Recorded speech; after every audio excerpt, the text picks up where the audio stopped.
Hello guys, this is Noobstar and welcome to Noobstar gaming. তো কিছুদিন ধরে আপনারা অনেকেই জানতে চেয়েছেন যে 9th অ্যানিভার্সারি ক্যাম্পেনের মধ্যে কাকে নেওয়া বেটার হবে।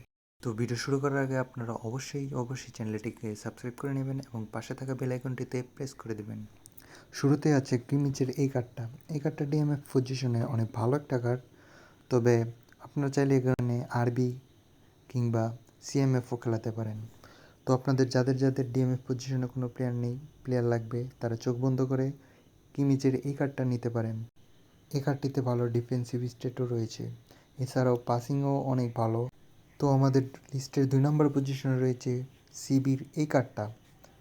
সিবি পজিশনে এই কার্ডটা খুবই ভালো। এটা হচ্ছে বিল্ড আপ সিবি। আপনাদের যাদের বিল্ড আপ সিবি নেই, তারা অনায়াসে চোখ বন্ধ করে এই কার্ডটা নিতে পারবেন।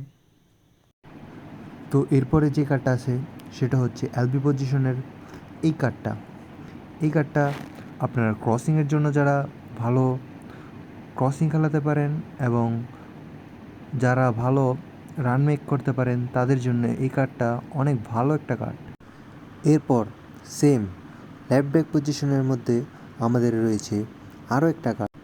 এটা হচ্ছে ইংল্যান্ডের নিকো ওয়েডেলির এই কার্ডটা। এটা আপনারা চাইলে ডিফেন্সিভ কিংবা সিএমএফ পজিশনও খেলাতে পারেন। এখন আপনাদের যেটা সবচেয়ে বড় কোয়েশ্চেন, সেটা হচ্ছে 2টা এলবি পজিশনের কার্ড, এখন আমি কোনটা খেলাবো। আমি আগেই বলেছি যে আপনারা যদি পারেন ক্রসিং কিংবা ভালো ডিফেন্সিভ, এক্ষেত্রে ক্রসিংয়ের ক্ষেত্রে আপনারা অবশ্যই এই কার্ডটা ইউজ করতে পারেন। আর আপনারা যদি ডিফেন্সিভ কিংবা সিএমএফ পজিশনে খেলাতে চান, তাহলে আপনারা নিকো অরেলসি এই কার্ডটা খেলাতে পারেন। So decision is yours. Goodbye, Allah Hafiz. Thank you for everyone and make sure to subscribe our channel.